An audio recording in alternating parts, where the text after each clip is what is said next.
जिस लोक में हम रह रहे हैं ये ऐसे निर्दयी का लोक है। आप यहाँ अपने पेट के लिए जा रहे हो, जाना पड़ता है।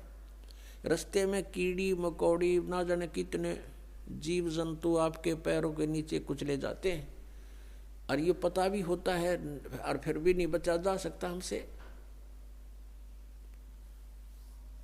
परमात्मा कहते हैं पृथ्वी ऊपर पग जो धारे और करोड़ जीव एक दिन में मारे। अब कहने का भाव ये है कि जो हम साधना करते थे शास्त्र विधि को त्याग के, उनसे पुण्य तो कोई बना नहीं था क्योंकि वो शास्त्र विरुद्ध होगी, और पाप अपने आप बने थे। जैसे एक एकड़ जमीन है, यानी कोई 2-4 एकड़ जमीन है, उस जमीन में, उस पृथ्वी पर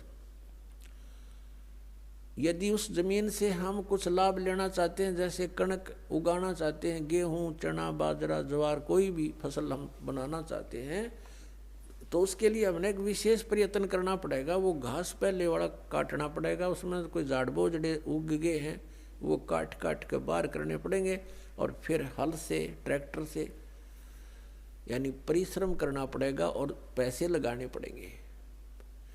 अपनी मेहनत से, मजदूरी से या पैसे से उसकी गुड़ाई करनी पड़ेगी। फिर बीज डालना, वो भी पैसा, यानी बीज जो डालेंगे चाहे मोल ला कर डालेंगे या अपने घर से डालेंगे तो वो भी पैसा ही लग रहा है। फिर सिंचाई का, उसके ऊपर फिर अपनी पर्सनल मेहनत, ये सब इतना व्यय करके और समय भी सारा दिन उसी के चक्कर में लगे रहना, तब जा कर के कहीं फसल बनती है, गेहूं प्राप्त होते हैं। और उसी जमीन, उसी पृथ्वी को आप बिल्कुल ना छेड़ो, कुछ ना करो, उसमें भी फिर भी अपने आप अड़ंगा उग गया होगा, अपने आप इतना कुबाड़ो उसके अंदर उत्पन्न हो जाएगा, वो दिखे भी नहीं पृथ्वी है यहाँ पर, तो वो यूजलेस है। तो पुण्यात्मा, वो घास तो आप पे बन गया, वो अड़ंगा कुबाड़ तो आप पे उग गया, और फसल बनाने के लिए कितना प्रयत्न करना पड़ा, और वह भी फसल हुआ तो वरना भी हुआ। यहाँ के जो साधनाएं थी वो ऐसे टाइप की थी जैसे कोई इंद्र की गद्दी प्राप्त करने के लिए, स्वर्ग का राजा बनने के लिए तप या यज्ञ करते हैं, तो उनकी यज्ञ या तपों को खंड करवा दिया करता था वर्तमान राजा इंद्र। क्योंकि यहाँ राजनीति चलती है, धर्म नीति नहीं चल सकती। धर्म नीति तो परमात्मा के चरणों में आने के बाद हम राज्य की इच्छा त्याग कर ही धर्म नीति को पर चल सकते हैं, उसको सफल कर सकते हैं।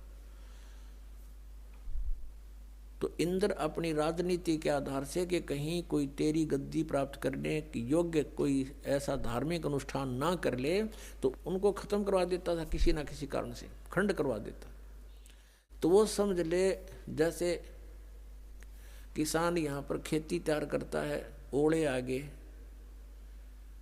या वर्षा फ्लड आ गई, हो गया नाश बने बनाए का, या आग लग जाए बनी बनाई फसल गेहूं का। तो यहाँ कहने का भाव ये है कि इतनी मेहनत के बाद भी आशा नहीं कि घर आ जाएगी, और घर आती है तो कितना प्रयत्न, और वैसे उसमें अड़ंगा वैसे उग गया उस जमीन में।